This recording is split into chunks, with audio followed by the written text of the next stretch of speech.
What happens when one of the most secretive intelligence networks in the world sets its sights on dismantling an adversary's entire military and nuclear infrastructure? What happens when war isn't declared through speeches or sanctions, but through shadows, sabotage, and silent strikes? This is the true story of how Israel used deception, espionage, and overwhelming force to trick Iran and crush its war-making potential in a matter of hours before Iran even knew it was at war. It began like nothing at all. No announcement, no flash, just quiet skies and blinking satellites. Then came the noise. Explosions rocked Tehran. Radar stations failed. Top Iranian generals vanished, vaporized in bunkers they thought were secret. Ballistic missile sites erupted in fireballs. And inside Iranian territory, hundreds of drones launched silently from bases Iran didn't even know existed, because they'd been planted by Iran's own citizens working for Mossad. This is the anatomy of Operation Rising Lion. This is how Israel tricked Iran and then crushed its abilities.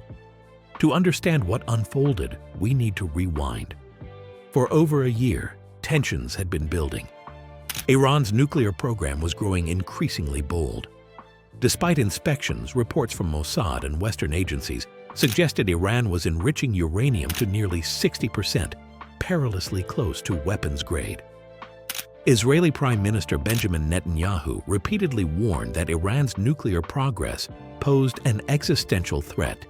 Still, open war seemed unlikely. At least, that's what Iran believed. But beneath the surface, Israel was planning something unprecedented. It wasn't a traditional airstrike or a simple military campaign. It was a multi-layered, months-long orchestration of sabotage, deception, and surprise. And it all began with Mossad. Mossad had been recruiting agents inside Iran for years, scientists, technicians, even military officers disillusioned with the regime. Through these contacts, Israel learned the vulnerabilities of Iran's defenses, the blind spots in their radar, the structural weaknesses in their command system, and most importantly, the locations of underground bunkers and missile storage sites. Israel didn't just collect information, it acted on it. Mossad agents built and stored attack drones inside Iran. Small, quiet, and deadly, these drones were smuggled in through border routes and diplomatic channels, disassembled and hidden in ordinary-looking containers. Guided missile systems were planted in parks, farms, even beneath fake delivery trucks, waiting for a signal. At the same time, Israeli hackers infiltrated Iranian defense networks.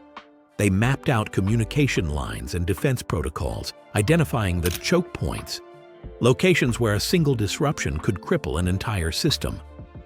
Cyber units planted malware designed to activate at the exact moment the physical strike began. By the time Operation Rising Lion launched, Israel wasn't just ready to strike Iran, it was already inside Iran. Then came the opening night. Over 200 Israeli jets took off from undisclosed airfields. These aircraft, stealth fighters, electronic jammers, and bombers crossed into Iranian airspace under the cover of radar interference generated by both satellites and ground-based spoofing. Their targets: Natanz, Fordo, Tehran, Isfahan, Arak, and Isfahabad. All names that have become infamous in nuclear geopolitics. But the aerial assault wasn't the main show. It was just the cue. As soon as the first bombs dropped on Iranian air defense radars, Mossad operatives inside the country launched pre-positioned drones and ground-based missiles. Entire air defense batteries were destroyed before their operators even realized they were under attack.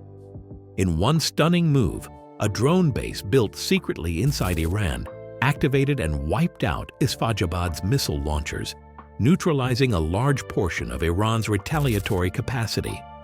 Iran's emergency command system, designed for wartime scenarios, immediately went into action, or tried to. Top commanders of the IRGC and armed forces were supposed to meet in fortified bunkers to coordinate a counterstrike. But Israeli intelligence already knew their plan. Moments before those meetings began, the bunkers were hit with laser-guided munitions. Generals Hossein Salami, Mohammad Bagheri, and Gholam Ali Rashid were all killed within seconds. Their security details never stood a chance. One Israeli official later explained the logic. The goal was to sever the head from the body. Once you do that, everything else is flailing. And that's exactly what happened. Iranian radar systems were blind. Commanders were dead. Internal communications were compromised. In the first 2 hours, more than 100 military sites were hit. Nuclear facilities were not just damaged, they were desecrated. Natanz, the primary uranium enrichment site, suffered extensive structural collapse. Fordo, deep in the mountains and long considered untouchable, was pounded by conventional bombs guided by insider information. Massive secondary explosions indicated the presence of centrifuges and stockpiled nuclear material. Meanwhile, Israel's own defenses went into full deployment. 10 Iron Dome batteries lit up the night sky, intercepting any drone or missile that dared cross into Israeli airspace. The more sophisticated Arrow missile system handled long-range threats, including potential ballistic retaliation. Most Iranian drones were intercepted before they could cause damage. Only a handful got through, injuring about 24 civilians, none fatally. Let's talk numbers. Iran has an estimated 610,000 active military personnel and over 10,000 tanks and artillery pieces. Its missile arsenal includes short and medium-range weapons like the Tandar 69, Khorramshahr, and Sajil, with ranges up to 2,000 kilometers. Its air force consists of over 300 combat-capable aircraft, but almost none of this mattered, because command structures matter more than capacity. And when your generals are dead, your radars jammed, and your bunkers leaking smoke, even the biggest arsenal becomes irrelevant. Israel, with fewer than 170,000 active personnel, relied not on size, but on integration. It's the Arrow system, David's sling, and Iron Dome worked seamlessly to create a layered defense umbrella. Intelligence fed by Mossad allowed the IDF to preempt nearly every Iranian move. And that's the essence of modern warfare, not who has more soldiers, but who sees first and strikes best. Iran's response has been largely symbolic. A wave of 100 drones was intercepted. Missiles launched by proxies in Lebanon and Yemen were shut down before causing damage. Iran's supreme leader, Ayatollah Khamenei, vowed revenge. But even his supporters noticed the hesitance. The message was clear: Iran may be angry, but it's also crippled. The psychological impact inside Iran was devastating. Iranian citizens woke up to explosions they couldn't explain. Social media lit up with videos of burning buildings, air raid sirens, and confused officials. For a regime that prides itself on control and narrative, this was chaos. It wasn't just an attack, it was a humiliation. And this may have been Netanyahu's real goal, not just to degrade Iran's nuclear program, but to destroy the myth of Iranian invulnerability. To show the world, and especially the Iranian people, that the regime isn't invincible. It bleeds, it fails, it falls. And that message echoes beyond borders. Hezbollah, Hamas, the Houthis, every Iranian proxy is now second-guessing. Can they count on the Iranian command? Can they act without being exposed? Mossad's reach has become undeniable. Leaders are looking over their shoulders. Meetings are being held in new locations. Phones are being destroyed. Paranoia is spreading, and that's a victory you don't need to measure in explosions. The United States played a complicated role. Official statements denied involvement. But satellite data and diplomatic leaks suggest otherwise. U.S. naval ships in the Persian Gulf monitored the airspace during the attack. American AWACS planes shared tracking data. Washington had no appetite for joining the war, but it had no problem helping its closest ally survive one. And while the Biden administration called for restraint, there were no sanctions, no rebukes, just quiet nods and open-ended statements. The Mossad had already turned Iran's own soil into the launching pad for its undoing, placing assets, planting explosives, compromising air defense grids, and recruiting insiders who would later help disable communication nodes and even pave the way for targeted assassinations. But the genius of this operation wasn't just in planting bombs, it was in planting doubt. Doubt in Iran's leadership, doubt in its chain of command, doubt in its very sense of control. When Tehran's most powerful generals gathered in what they believed to be impenetrable bunkers, they weren't preparing to respond. They were walking into their own tombs. And that's what made the operation revolutionary. Israel didn't just dominate the battlefield, it reshaped it, rendering Iran's size, its arsenal, and its defenses meaningless through superior planning and psychological manipulation. If military destruction was one part of Israel's objective, the psychological dismantling of Iran's image was the other, and perhaps the more critical one. In the Middle East, perception is power. A regime's ability to project strength to its own people, to its enemies, and to its allies often matters more than actual military capability. The Iranian regime has built its survival on the illusion of invincibility. With choreographed military parades, fiery speeches, and frequent threats against Israel and the West, it crafted a narrative of unwavering resistance and strength. But in one night, Israel shattered that illusion. This was not just a missile barrage. This was a message, a psychological blitzkrieg. When the world saw live footage of fireballs over Tehran and Natanz, when Mossad released clips of Iranian air defense systems exploding from within, when Israeli drones launched from inside Iran's borders and struck down missile launchers before they could even activate, it wasn't just Iran's infrastructure that was exposed. It was its vulnerability. Iranian citizens, already weary from economic hardship and political repression, now saw their leadership as weak, penetrable, and disoriented. The very idea that Israeli agents could infiltrate their homeland and eliminate top generals without a single loss of Israeli life was a devastating blow to national pride. Inside the corridors of Iran's military command, morale plummeted. Panic replaced confidence. Strategic meetings were canceled or relocated. Who among us is working for the enemy? That psychological spiral is more dangerous to Iran's regime than any bomb. Because while infrastructure can be rebuilt, confidence, once shattered, takes generations to restore. And Israel knew this. In Operation Rising Lion, the battlefield was not just physical, it was mental. And Iran lost on both fronts. The impact of Operation Rising Lion rippled far beyond Tehran and Tel Aviv. It sent shockwaves through every capital in the Middle East and beyond.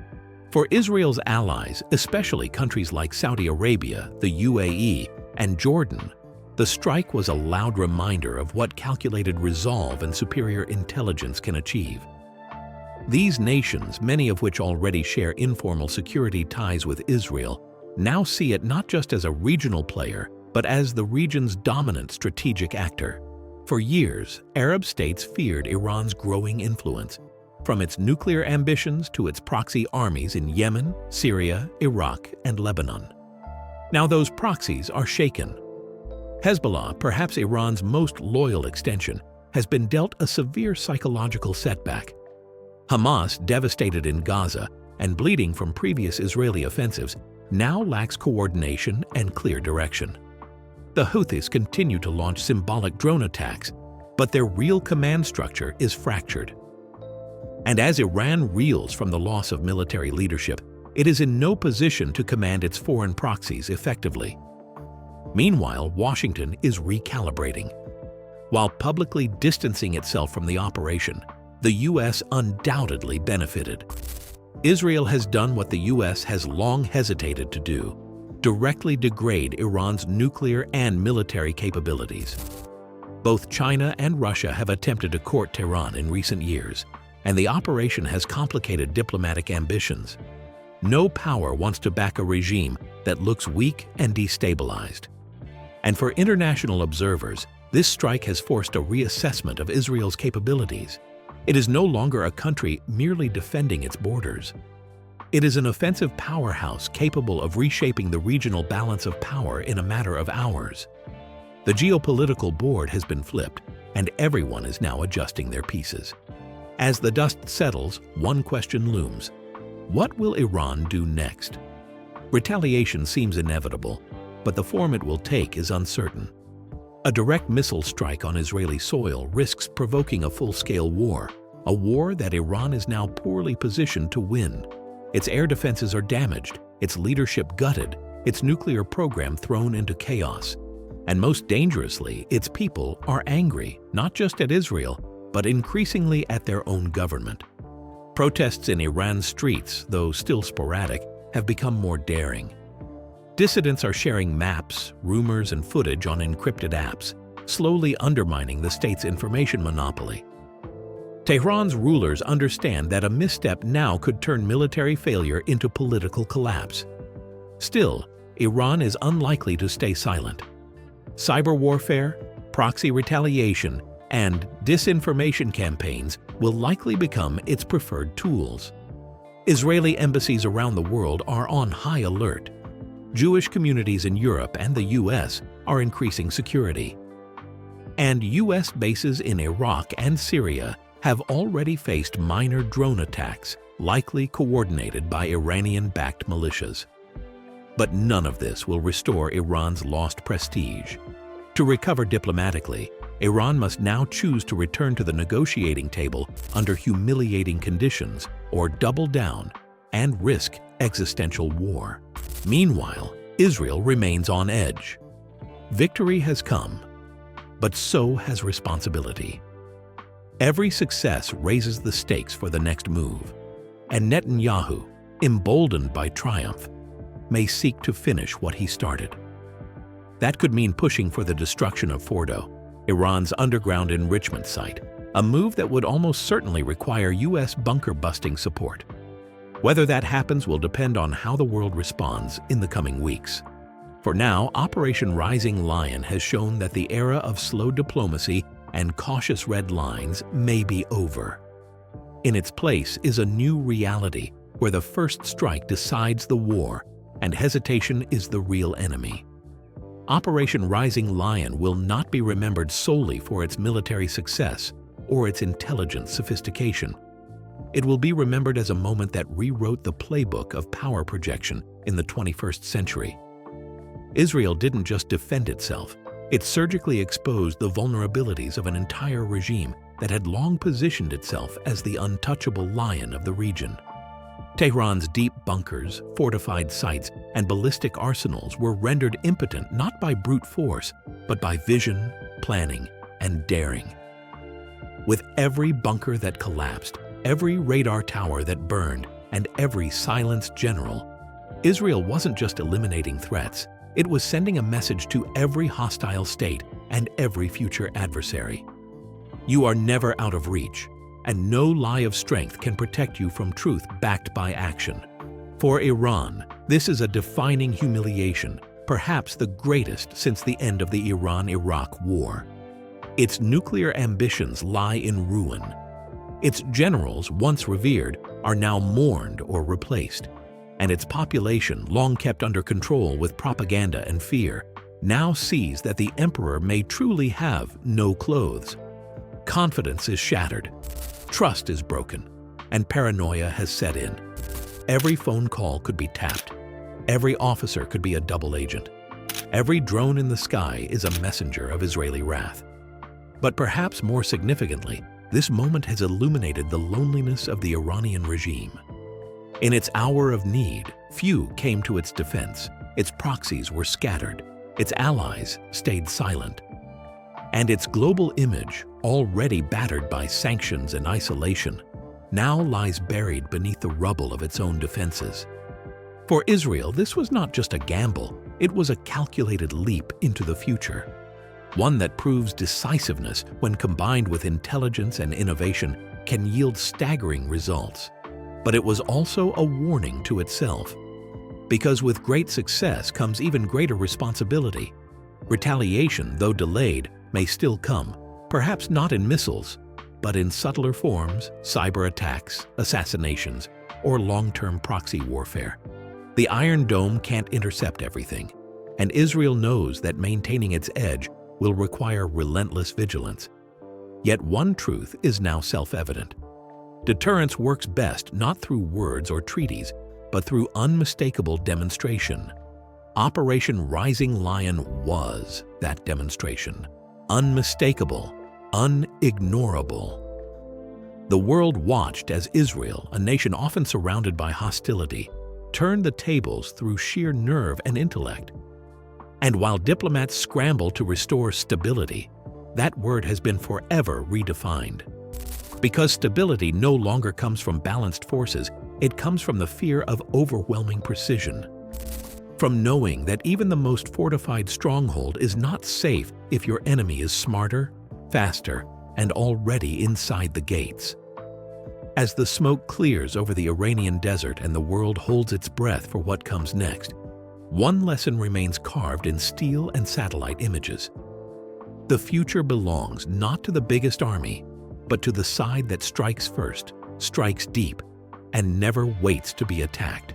To the people of both nations, this conflict is more than headlines and missiles. It's fear, uncertainty, and loss.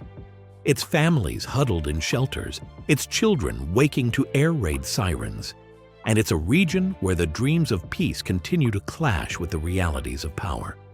History will remember this moment not just as an attack, but as a pivot, a day when intelligence overcame ideology, when surprise overwhelmed strength, and when one nation showed the world how wars are fought, not in numbers, but in knowing. This was Operation Rising Lion, and this was how Israel tricked Iran and crushed its abilities. So where do we go from here? Iran still has the Fordo facility. Israel lacks the deep penetration bombs needed to fully destroy it, but the US doesn't. If the war escalates, if Israel presses forward, Washington may be asked to join. That raises global stakes, drawing Russia, China, and NATO into an already fragile region. Diplomatic efforts are underway, but the climate has changed. Israel no longer sees itself as a patient negotiator. It sees itself as a survivor, and that survival, Netanyahu believes, requires action, not waiting. In the end, this wasn't just a military strike. It was a test of will, intelligence, and national survival. And Israel passed with devastating precision. Iran was outmaneuvered, outgunned, outclassed, not just in the sky, but on the ground, on the web, and in the shadows. And when the dust finally settles, one thing will remain clear. Israel didn't just win a battle. It changed the rules of the game.